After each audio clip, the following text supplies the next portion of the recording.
Salut les alchimistes, bienvenue dans cette vidéo où je vais vous parler du compte-rendu de la finale qui s'est déroulée fin août 2021. On va voir la liste des joueurs, les scénarios et les parties jouées, le résultat final et puis on finira par un diaporama. On a joué ce tournoi avec le recueil de scénario numéro 1 et comme proposé dans le recueil, en fait j'ai fait un tirage au sort sur ce tournoi. En fait, un tirage au sort avec les scénarios. Et du coup, pour la ronde 1, nous avons joué avec les bornes, les coffres piégés et les machines alchimiques. Sur la ronde 2, nous avons joué avec le convoi abandonné, les sports de la manite et conquête territoriale. Sur la ronde 3, nous avons joué avec les lumières de la ville, marché de la corne et les informateurs. Et sur la ronde 4, nous avons joué avec les esprits élémentaires, transport de fonds et les joyaux du temple.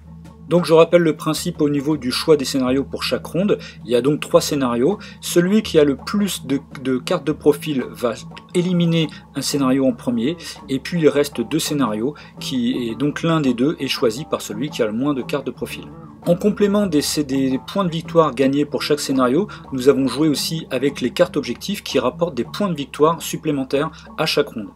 Et donc le principe, c'est bien sûr, si vous gagnez le scénario, vous marquez 6 points de victoire. Si vous faites une égalité, vous marquez 3 points de victoire. Si vous faites une défaite, vous marquez 1 point de victoire.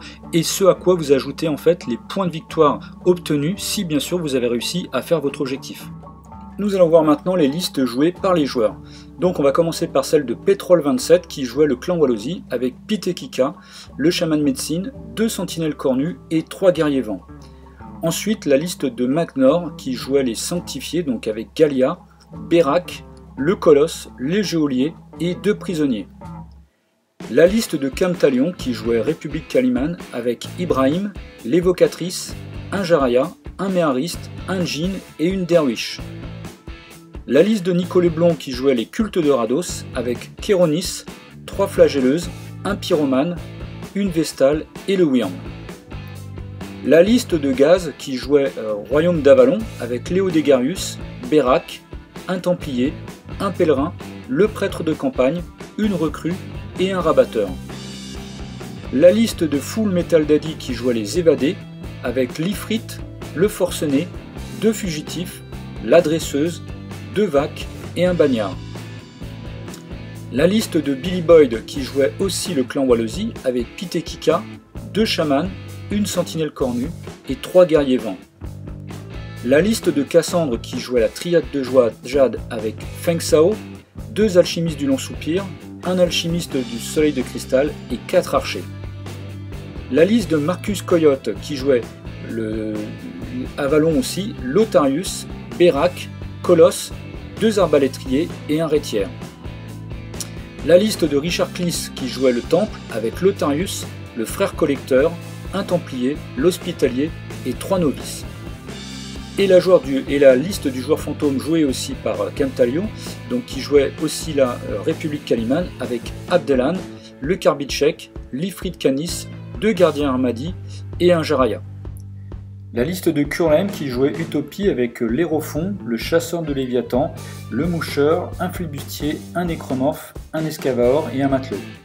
A noter en fait que toutes ces listes étaient en 200 points.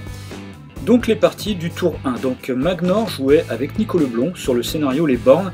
Magnor a remporté le scénario 3 points à 2. Magnor a donc marqué 6 points de victoire pour avoir gagné le scénario. Par contre, il n'a pas réussi sa carte objectif qui était savoir alchimique. Et en revanche, Nico Leblon a réussi, a marqué 1 point pour la défaite sur le scénario, plus 2 points pour la carte objectif esprit décisif. Ensuite, Full Metal Daddy jouait avec Cassandre sur les bornes. Il a gagné 3 à 1, Full Metal Daddy. Il a réussi sa carte objectif qui est cible prioritaire. Il a marqué en totalité donc 10 points de victoire sur cette ronde. Cassandre, lui, donc 1 point pour la défaite sur le scénario. Et il a réussi médiation alchimique, 4 points, donc en totalité 5 points de victoire. Kamtalion a joué contre Marcus Coyon sur les bornes, il a gagné 3 à 0, il n'a pas réussi sa carte objectif esprit décisif, il marque donc 6 points de victoire sur les scénarios, et Marcus Coyote marque juste 1 point défaite du scénario, il n'a pas réussi la cible prioritaire. Gags jouait avec Pétrole27 sur les bornes, Gags a gagné 3-1 sur le scénario, il a marqué 11 points de victoire en totalité, donc 6 points pour le scénario, plus 5 points pour la médiation alchimique réussie. Pétrole27, défaite sur le scénario et n'a pas réussi la piqûre de Wallosie, donc une carte exclusive pour le clan Wallosie. Le joueur fantôme jouait contre Richard Cleese, donc sur les bornes. Le joueur fantôme a gagné 3-0. Il marque en tout 9 points de victoire, donc 6 points pour le scénario, plus 3 points pour l'esprit décisif réussi. Et Richard Cleese marque 1 point pour la défaite, plus médiation alchimique réussie, donc 5 points en totalité. Curlem jouait avec Billy Boyd sur les coffres. Curlem a gagné 7-6 sur le scénario. Il n'a pas réussi par contre la carte objectif qui était corps du bouclier. Il marque donc 6 points de victoire sur cette ronde. Et Billy Boyd marque 1 point pour la défaite, mais n'a pas réussi à faire collecteur alchimique. Donc 1 point de victoire en totalité. Donc à la fin de cette première ronde, bien sûr les joueurs ont marqué des points de victoire scénario plus carte objectif, et donc vous pouvez voir le résultat à l'écran. Deuxième ronde, Gags jouait avec Full Metal Daddy sur Conquête Territoriale. Gags a gagné 5-2 au niveau du scénario. Il marque donc 6 points de victoire plus la cible prioritaire réussie 4 points, donc 10 points de victoire en totalité. Full Metal Daddy, 1 point de victoire pour la défaite, plus avantage tactique réussi, donc ça fait 4 points de victoire en tout. Richard Cleese jouait avec Cassandre sur Conquête Territoriale. Cassandre a gagné 6-4. Richard Cleese a donc 1 point de victoire pour la défaite, il n'a pas réussi le corps du bouclier, et Cassandre a marqué 10 points de victoire en totalité, 6 points de victoire pour la réussite sur le scénario, et Éclaireur 4 points, donc 10 points de victoire en totalité. Marcus Coyote jouait avec Pétrole 27 sur Conquête Territoriale, il a gagné 5-4. Donc Marcus Coyote marque 3 points plus 6 points plus 3 points pour l'esprit décisif, donc 9 points de victoire en totalité. Et Pétrole 27 a marqué 1 point de victoire pour la défaite, mais il n'a pas réussi la carte objectif Éclaireur. Ensuite, joueur fantôme contre Magnor. Magnor a gagné 17-14 sur le scénario Les Sports. Il a donc marqué 6 points de victoire. Il n'a pas réussi la carte objectif Esprit décisif. Et le joueur fantôme a marqué 1 point pour la défaite. Et il a réussi le savoir alchimique, donc plus de points, donc 3 points de victoire en totalité. Camtalion a joué avec Curlem sur Conquête Territoriale et il a gagné 5-1 au niveau du scénario. Il a réussi la carte objectif aussi Éclaireur, ce qui fait en totalité 10 points de victoire. Curlem a marqué 1 point pour la défaite, mais n'a pas réussi la carte objectif cible prioritaire, donc juste 1 point. Et pour finir, dernière partie, donc Nico Leblond jouait contre Billy Boyd sur le scénario Conquête Territoriale. Nico Leblond a gagné 6-4, il a marqué 6 points donc, pour le scénario, plus 5 points pour l'avantage tactique réussi. Et Billy Boyd a marqué 1 point pour la défaite, plus la médiation alchimique réussie, donc 5 points. Donc à la fin de la deuxième ronde, bien sûr, les joueurs ont marqué des points de victoire qui se cumulent aux points de victoire précédents donc de la ronde 1. Du coup, voilà le résultat total sur les deux rondes à la fin, bien sûr, de la deuxième ronde. Troisième ronde, donc c'est Magnor qui jouait avec Marcus Coyote sur le marché de la corne. Ils ont fait égalité sur le scénario 23-21.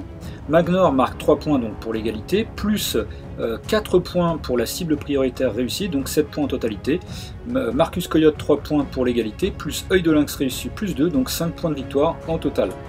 Ensuite, Nico Leblond jouait avec Cassandre sur le marché de la corne aussi. Nico Leblond a gagné 22-8 sur le scénario, donc 6 points pour la victoire sur le scénario, plus 4 points de la cible prioritaire réussie, donc 10 points en totalité. Cassandre 1 point la défaite, plus cible prioritaire réussie aussi, donc 5 points en totalité. Ensuite, Curlem jouait avec Pétrole 27 sur le marché de la corne. Curlem a gagné 31-14, donc 6 points de victoire pour réussite sur le scénario, plus 4 points pour Éclaireur, donc 10 points en totalité. Pétrole 27 a marqué 1 point pour la défaite, mais n'a pas réussi la carte objectif Médiation alchimique, donc 1 point en totalité. Ensuite, Camtalion jouait avec Gags sur les informateurs. Camtalion a gagné 5-2. Donc 6 points de victoire sur le scénario, mais n'a pas réussi la médiation alchimique. Gags, 1 point de victoire pour la défaite, plus 2 points pour l'esprit décisif réussi, donc 3 points au total. Le joueur fantôme jouait avec Full Metal Daddy sur les informateurs également, et le joueur fantôme a gagné 5-2. Joueur fantôme, donc 6 points de victoire pour le scénario, plus 4 points pour la cible prioritaire, donc 10 points au total. Full Metal Daddy a marqué 1 point pour la défaite sur le scénario, plus 2 points pour l'esprit décisif, donc 3 points au total. Pour finir, Billy Boyd jouait avec Richard Cleese sur les informateurs. Ils ont fait égalité puisqu'ils ont fait 4-3. Billy Boyd a fait 3 points, donc égalité, il n'a pas réussi le savoir alchimique, donc 3 points au total. Richard Cleese a fait 3 points égalité, plus 3 points avantage tactique réussi, donc 6 points au total. Donc les points de victoire gagnés sur cette troisième ronde viennent s'ajouter aux 2 rondes précédentes. Ainsi, voilà, le résultat des points de victoire sur l'ensemble des 3 rondes pour l'instant et donc le classement.